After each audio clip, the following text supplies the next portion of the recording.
Hey guys, welcome to class number 6. Last week we were introducing dialogue into our writing and actions and gestures. Now, this week we're going to do something called the image moment, or what I like to describe it as the pause. So, last week I was describing that there's 4 parts of a story. There's the story itself, then there's scenes in the story, and there are moments in the story which we started creating with dialogue and actions, and then there's image. An image is just detail. There's no action. And a few weeks ago we learned about the 7 parts of the image. So what we're going to do today is we're going to learn how to squeeze together the moment and the image. And the way it works is, as you're journaling and as you have characters doing dialogue or action, you're going to pause in between the lines of dialogue or the actions, and in the pause you're going to describe what you see in that moment in terms of you're just going to describe the image in that moment. Okay? I'm going to read something to you right now that will make sense, and then we'll review again. So this is a journal entry from a student who was a little bit older, and she was sitting down remembering something from her childhood, and it goes like this. It's called the diary. When my brother was 9 years old, he found his cat in the park across from our house. It had been torn apart by some dogs in the neighborhood.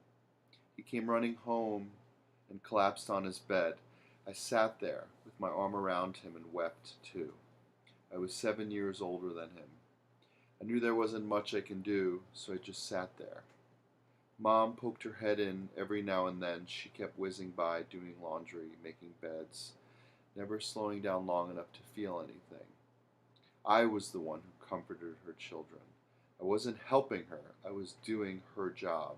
She was useless when it came to feelings, and on some levels she knew it.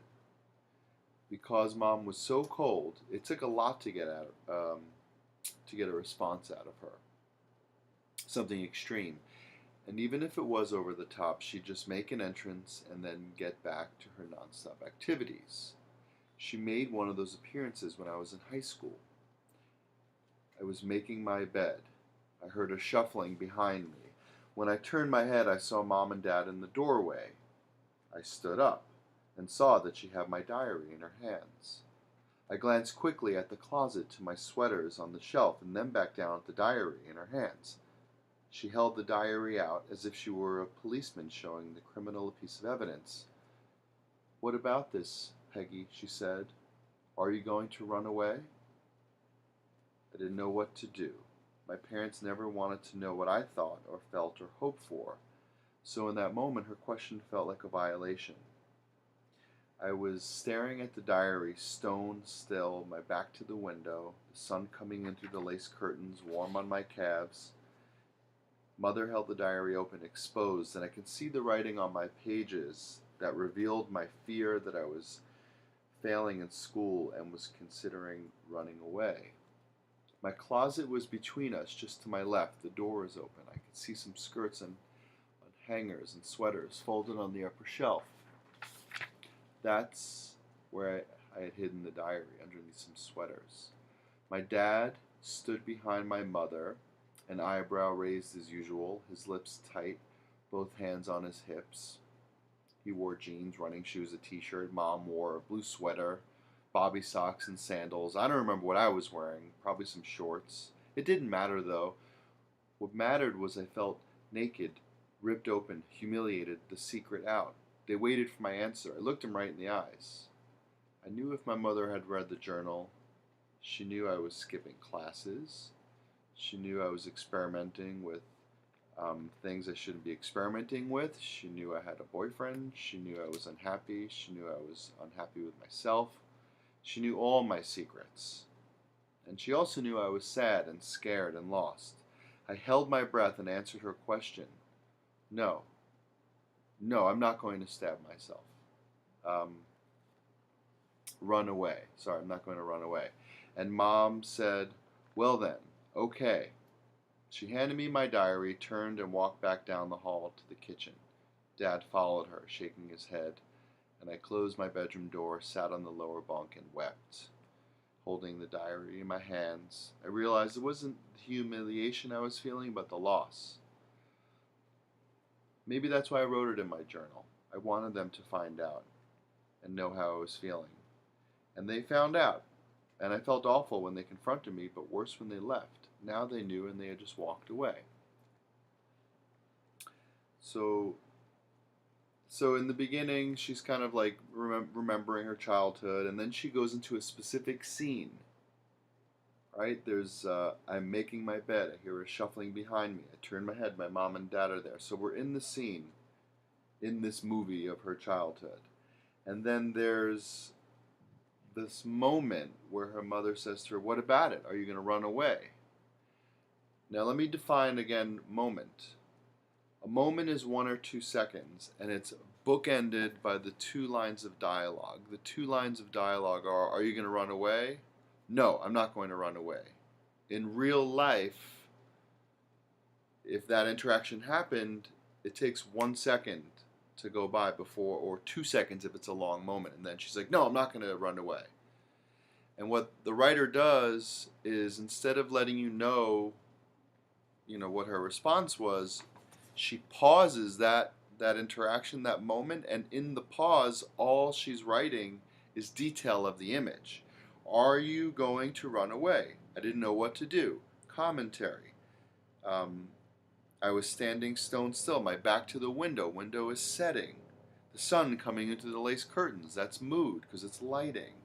My mother holds the diary open. I could see the words exposing the writing on my pages. That's, object, I guess, the book. And it's also telling the story, telling you what was going on and why she was confronting her.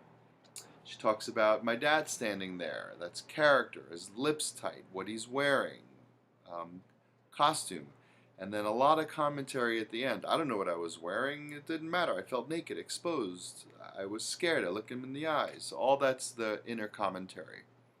And then the moment ends with, no, I'm not going to run away. And then that moment ends. It actually begins another moment, because then a few seconds later her mom says, "Well then, okay." And turns and walks back down the hall.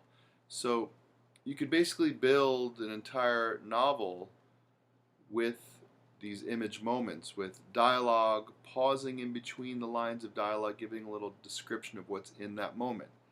The pause could be 1 sentence. It could be 4 paragraphs or 5 pages. And in the pause, when it's done right, what it does is it creates suspense, because you're like, what's going to happen? And if you're really engaged in the moment and it's a juicy moment, you're going to keep reading the details, and it's going to engrave this image of this tense moment in your mind. Teachers always tell you detail, detail, detail. Detail's important, but sometimes too much detail is boring. And when you have a good juicy moment in between the 2 lines of dialogue and you put the detail there, it actually, again, it goes into the reader's imagination. It leaves a lasting impression, which is what you want to do. If there's too much detail, the reader will just skip down to the line of dialogue. So the art of writing is knowing how much detail, when it's too much, when it's too little. So quite simply, this week, continue with dialogue and see if you could, every now and then, at least 1 time per journal entry, pause in between, like, "Hey, what are you going to wear that to school? My mother said this morning." "Yeah, of course I'm going to wear that," right? So the moment is in between. It's 1 or 2 seconds. And instead of writing the next line before writing, "Yeah, of course I'm going to write it," pause and describe the image. And the image is no action. My mom stood there, wearing her apron, holding that spoon. She was mixing pancakes. The sun coming in through the curtains. Sweat already forming on my brow. That's why I'm wearing such a short skirt today, because it's so hot out. "Yeah, of course I'm going to wear it," I said. And then you kind of close that moment and then continue other moments. So this is definitely an advanced technique, and usually requires weeks of reading and understanding the technique. I'm doing my best just to consolidate it so that you get it, so that you could put it to practice. It doesn't have to become super intellectual. If you have any questions during the week, oftentimes this is where students do start to reach out because sometimes they get a little confused. Once you get this, it's going to take your writing to a whole other level, and you're ready to write books if that's your desire. And for sure, it's going to make a difference in school and really impress your teachers. So reach out to me. Don't hesitate. Otherwise, I look forward to hearing what you come up with when I see you again this week. Thank you.